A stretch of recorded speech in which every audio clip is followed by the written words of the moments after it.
Sahib Ji. Dandavat Vandan Nanak Bar, Sarab Kala Samrat, Dolan Te Rakho Prabhu, Nanak Te Kar Hath, Firat Prabh Aya, Parya To Sarnaye, Nanak Ki Prabh Binati, Apni Bhagati Lai, Nanak Ki Prabh Binati, Apni Bhagati Lai. Vaheguru Ji Ka Khalsa, Vaheguru Ji Ki Fateh. So Sad Sangat Ji, with Guru Sahib's Kirpa, we'll be looking into, and this will be starting the fourth part of this series and remembering the first week of June 1984.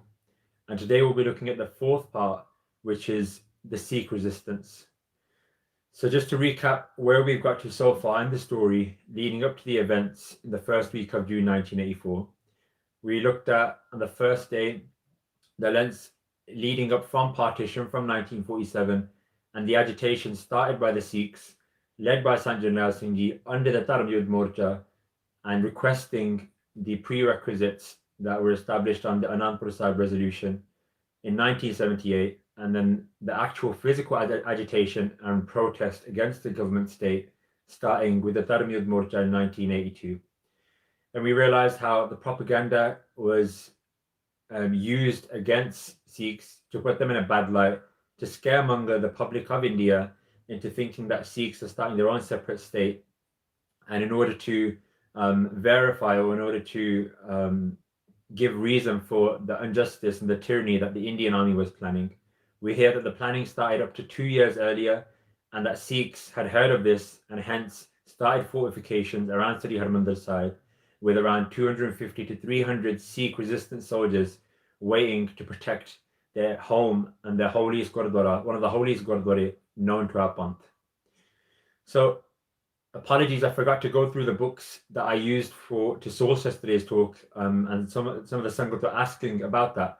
So just before we start today's talk, I'm just going to quickly introduce some of the reading I'd recommend on Sant Jarnail Singh Ji as we looked into their life in a little bit more detail yesterday. So for anyone that is a Punjabi reader, something that I can't recommend enough is Suhir Sant Khalsa, written by Bhai Sahib, by Jasveer Singh. So that's definitely one to get. Another amazing book by someone I mentioned yesterday is A.R. Darshi, who was a government official for Punjab, and he talks in a non-biased way about the amazingness and the nature of Sant Jarnail Singh. An amazing piece of work that's been done by Ranbir Singh Sandhu is the Speeches of Justice, or Struggle for Justice. So the Speeches of Sant Jarnail Singh, which is something that I'd highly recommend.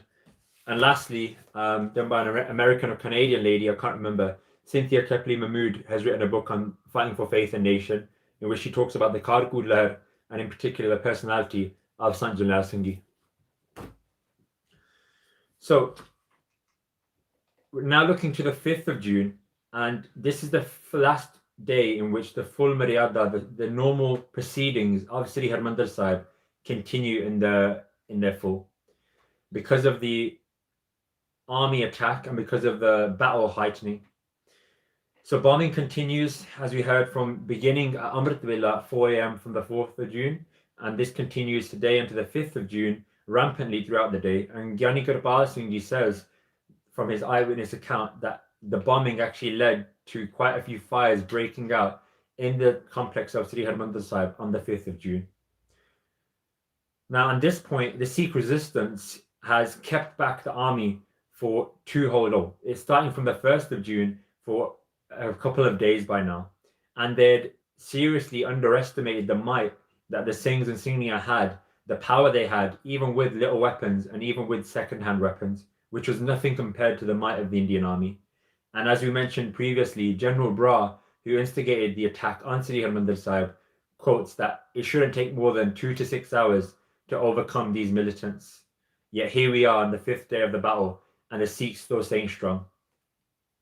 And the Sikh resistance is concentrated on top of the Langar Hole and also in Akal Takht, which is where you'll find most of the resistance, in addition to several bunkers that have been put around, led by General Subeg Singh and people defending from those positions.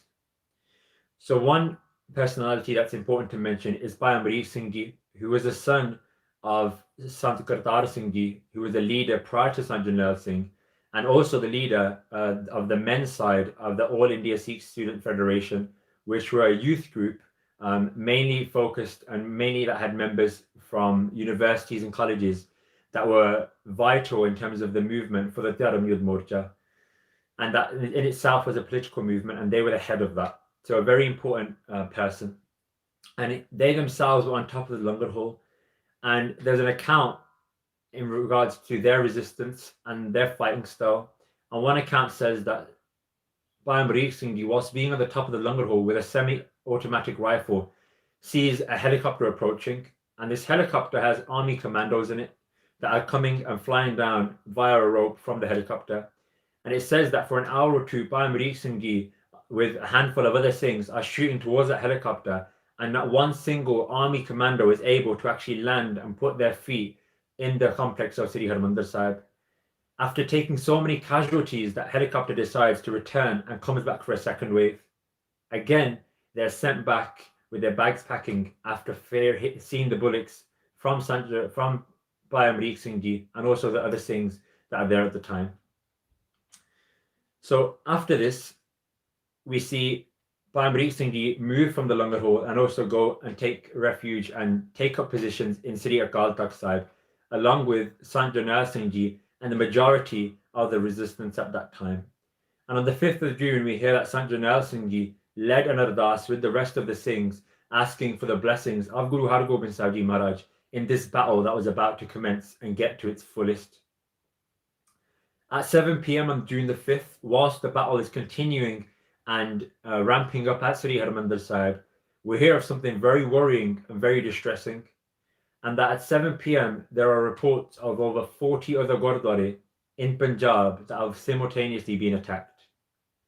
Now this was a direct hit at the psyche of Sikhi, at the psyche of every Sikh, and at the hearts of the Bant, because this had obviously gone against the narrative that we are after Sant Jarnail Singh Ji, this so-called terrorist, and his men that are about to declare a different country.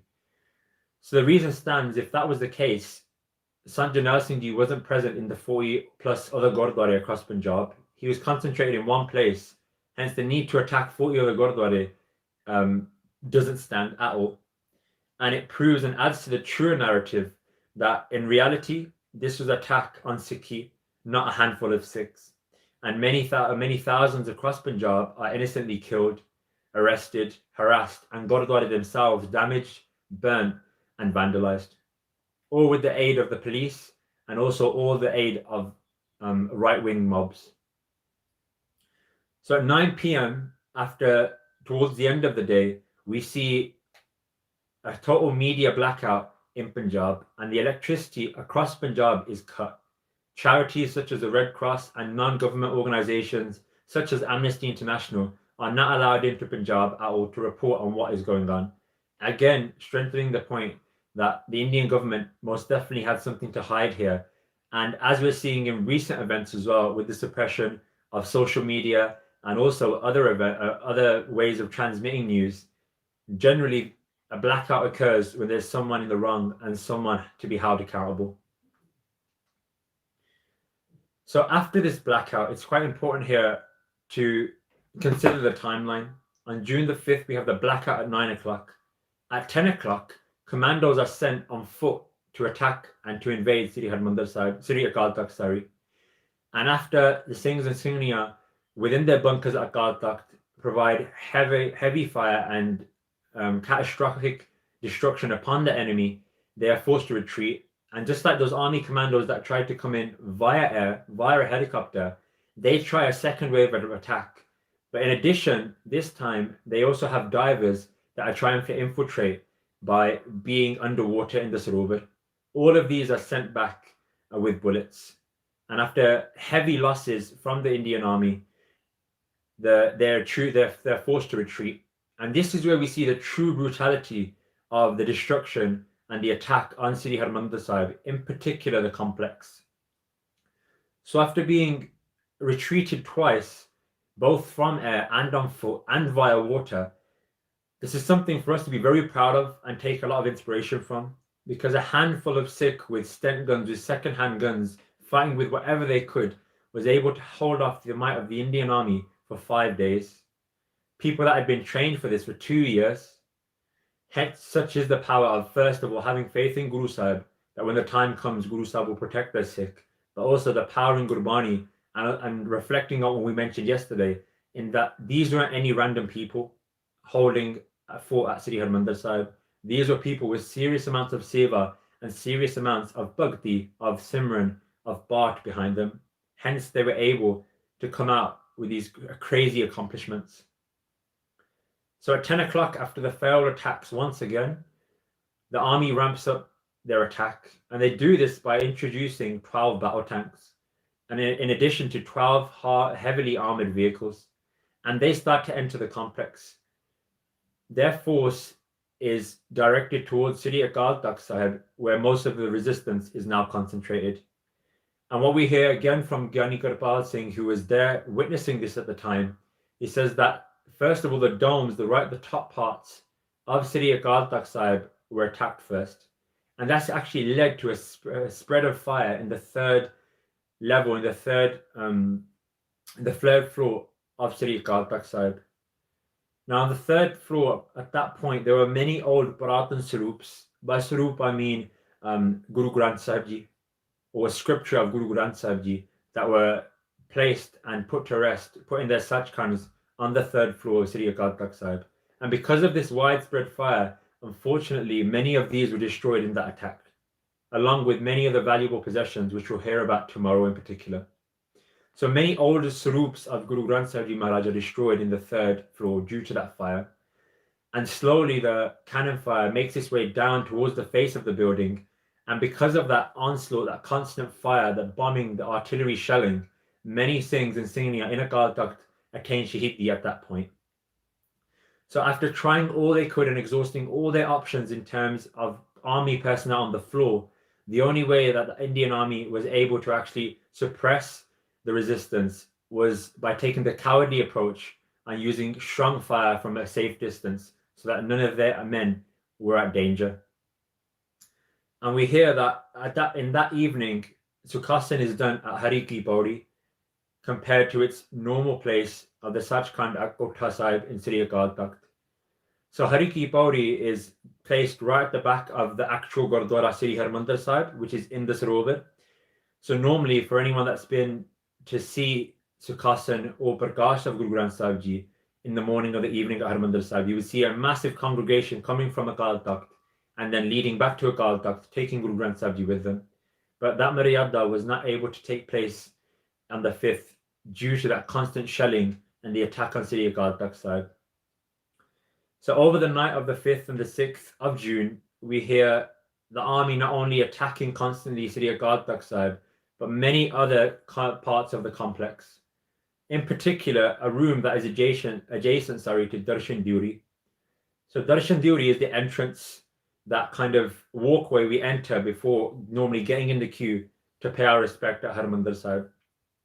And the room adjacent to that at that point was known as the Toshakhana, the treasury, in which there were priceless relics, ancient relics, and also other valuable items from our history, from the times of Maharaj Ranjit Singh Ji, from the times of our gurus, and things that could not be replaced or have no limit of wealth in terms of monetary value. And fire was also put upon that due to the shelling of the tanks at that time. So we come to June the 6th. There's been constant artillery for 2 days now. Akal Takht has suffered a lot of damage, and many of their Singhs and Singhniya providing resistance have become Shaheed. As Kirtanis start their normal duties in the morning to do Asa Divar in Harimandir Sahib, we see eyewitness accounts of those Kirtanis leaving absolutely unarmed and innocent and being shot as they leave Sri Harimandir Sahib. And at this point, many of you would have seen that picture of a sarup of Sri Guru Granth Sahib Ji with a bullet hole in it. That sarup was shot on this morning of 6th of June, and the bullet actually pierced up into about 200 arms, where we see Sukhmani Sahib, the Bani of Sri Sukhmani Sahib actually start. Now, that is the equivalent of someone shooting a bullet towards Guru Nanak Dev Ji and it piercing their thigh or their leg. That is the equivalent of someone shooting Guru Gobind Singh Ji Maharaj, because there is no difference for us in the forms of the Gurus, whether one be in bodily form, whether one be in scriptural form. They are still the same power and they still show the same love to their Gursikh. So that hit very hard at the sentiments of the Sikhs, that a Sarup of Guru Granth Sahib Ji actually had a bullet pierced through it. And that Sarup itself was a handwritten Sarup from the time of Maharaja Ranjit Singh that was actually commissioned, that was actually produced in 1830. So again, this narrative of we came in with prayers on our lips and humility in our hearts, flown out the window, innocents being attacked, and also those that know the value we give to our Guru also firing towards the place where the Guru is. Now, by around 10 a.m., the majority of the resistance had attained Shahidi. Many of the people in Akal Takht and also located in other bunkers had held off army personnel on foot for 2 days straight and then succumbed, unfortunately, and became Shahid due to the firing of artillery.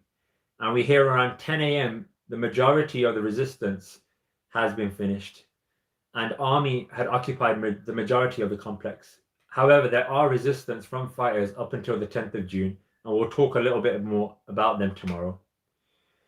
Now, after examining and things cooling down slightly in that respect, there's a general called Lieutenant General Jagjit Singh Arora of the Indian Army, and after his examination of Akal Takht, he predicts that at least 80 shells were fired towards Sri Akal Takht Sahib, which is a ridiculous amount of number and something quite worrying, and also shows the fright that the Indian Army had, putting all that firepower so that there was no ounce of Sikh left in that building.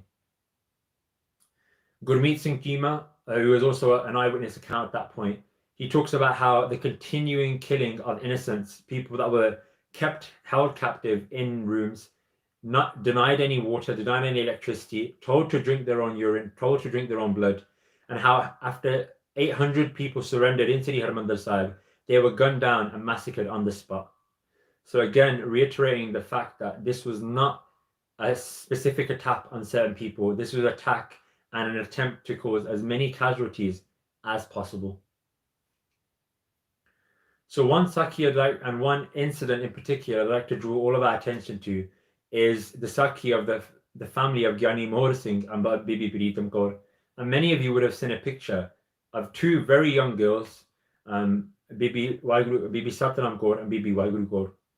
And this is the family in their story.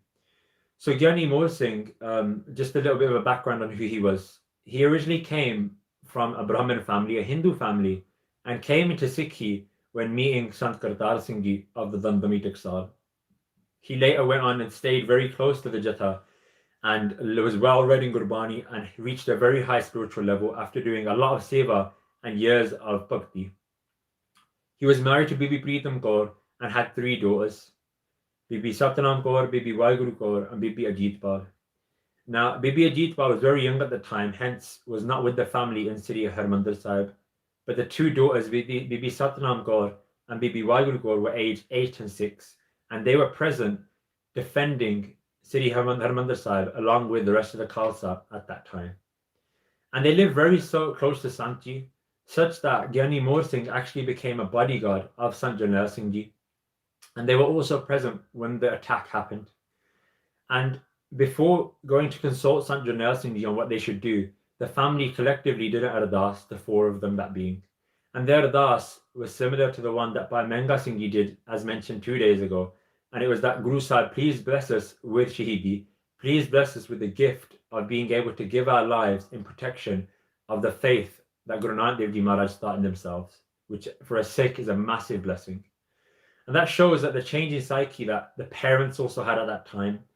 There's an old saying that everyone wants a Bhagat Singh to be born, but no one wants a Bhagat Singh to be born in their house. And I feel that as we in the diaspora have moved away from Punjab and lost certain connections, even our parents, for whatever reason, many of us do not face problems with this same aspect, with this same thought process as the Shaheeds did in 1984. And it's something most definitely for us to think about, how we think about raising our children, and also the way that we are conscious about our seva in the Panth.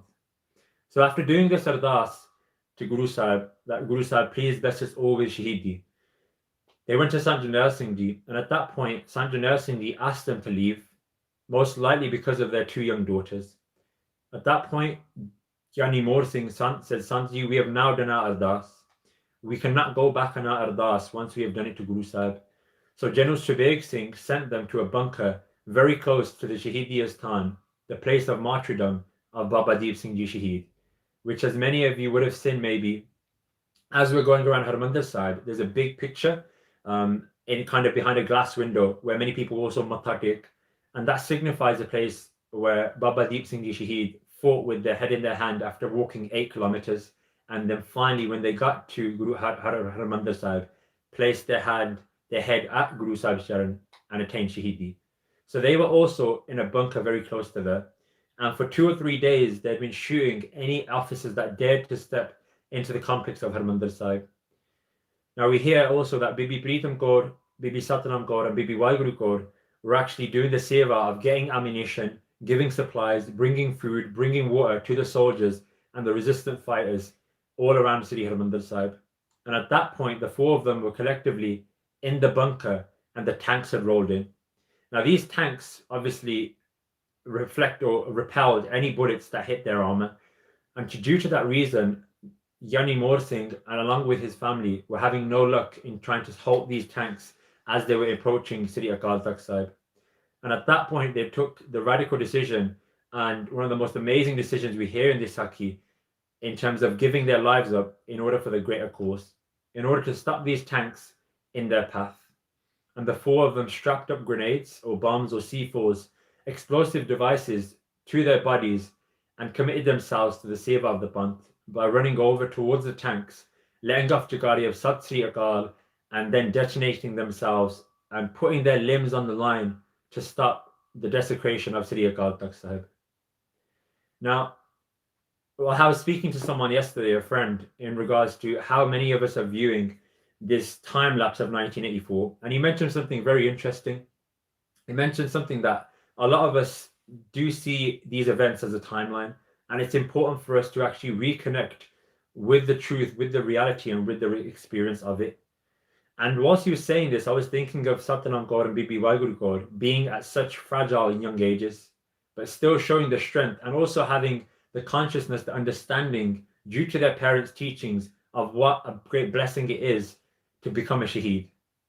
And I was just thinking of my own nieces and nephews and how painful it would have been for me to actually give them up in sacrifice, let alone my own children. I don't have any children yet, but I can get a glimpse of feeling that from my own brothers and sisters.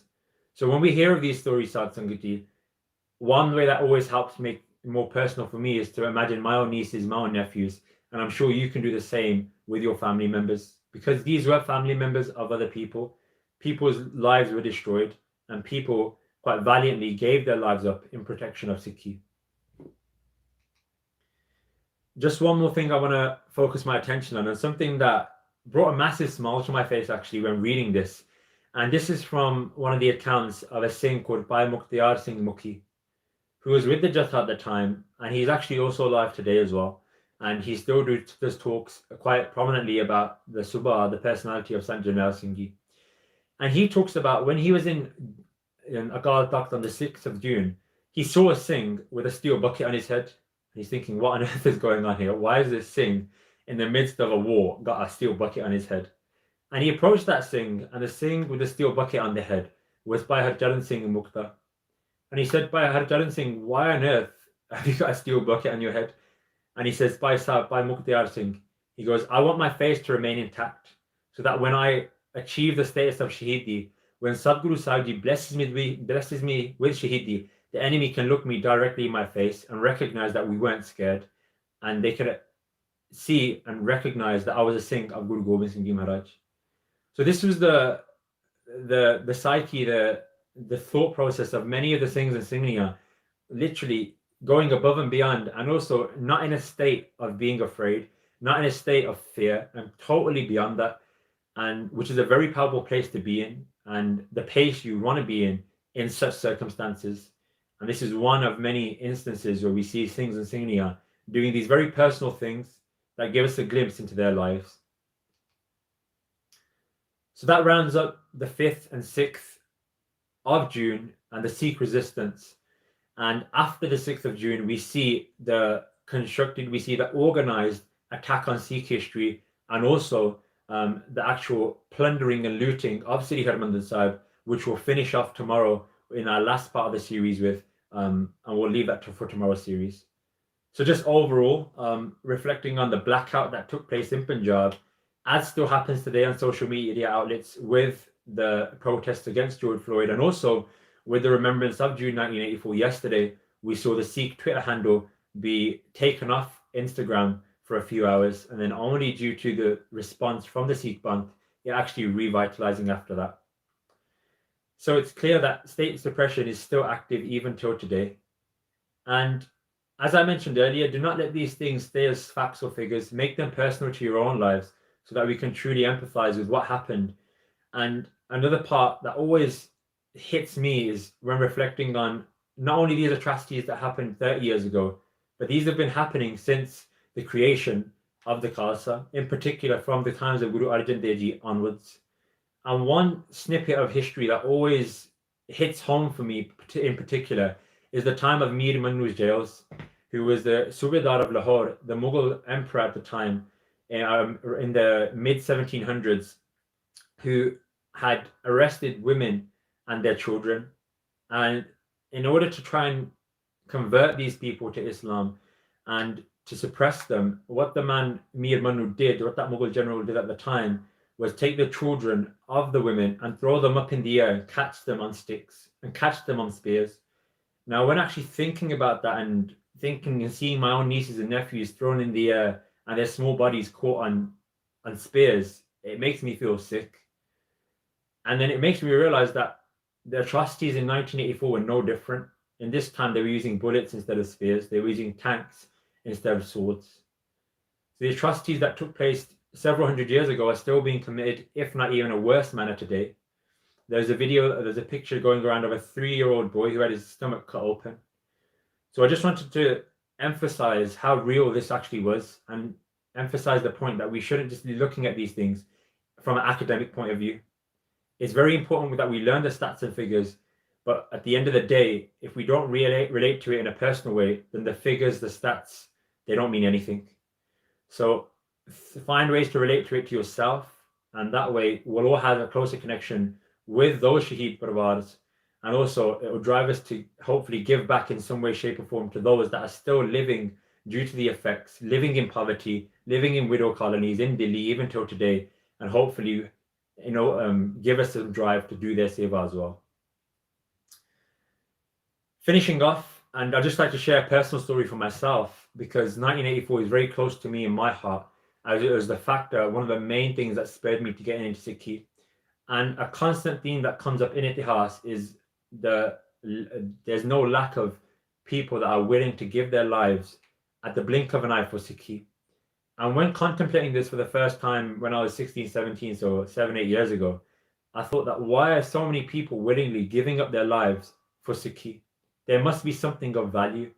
And so when we realized that these people didn't give their lives without any fruit coming from it. They gave their lives for a cause that is bigger, much bigger than them. When we start looking at what that cause is, the philosophy of Guru Nanak Dev Ji Maharaj, the power of Gurbani, we realize that this is something that is not to be missed out on, and something that if Guru Sahib gives us the option to join in with, then let us take our part in the revolution as well. So just finishing off, a few of the books that I wanted to mention today that I didn't get a chance to mention the other day. One of them, in addition to the ones I mentioned earlier, was 1984, which is India's Guilty Secret, written by Bhav Singh, and in particular 1984, the Anti-Sikh Riots by Sanjay Suri. I think other than that, I've mentioned most of the books. If anyone has any other questions, please do drop them on the YouTube comment or the Facebook comment. If anyone wants a full list of book resources, someone asked a question on the YouTube channel in the live stream yesterday. So if you go to yesterday's live stream on the YouTube channel, you'll find under a comment all the book references that have been mentioned so far. And if there's anything else we can help with, please do let us know. So please do tune in tomorrow for the last part of this series, where we'll be looking at the aftermath and the continued attack on Sikh history, on Sikh valuables, and on the treasury of the Sri Harimandir Sahib. And we'll also hear about the last few freedom fighters and their shahidiya in the last days of the 7th, 8th, and 9th of June. So while speaking, Sad Sangat, I would have made many mistakes. I ask for you all for your forgiveness. I ask for Guru Sahib for their forgiveness, and also your Asisan to bless us so that we continue this seva and also become much better at it, and also to progress ourselves in terms of our own jivani, in terms of our own seva. So I'll finish as we always do with the fact that because Guru Sahib themselves have started this month, that no one can ever dare to destroy this path. Jinko Sadguru Tapya, tin mate na sake koi. Vaheguru Ji ka Khalsa, Vaheguru Ji ki Fateh.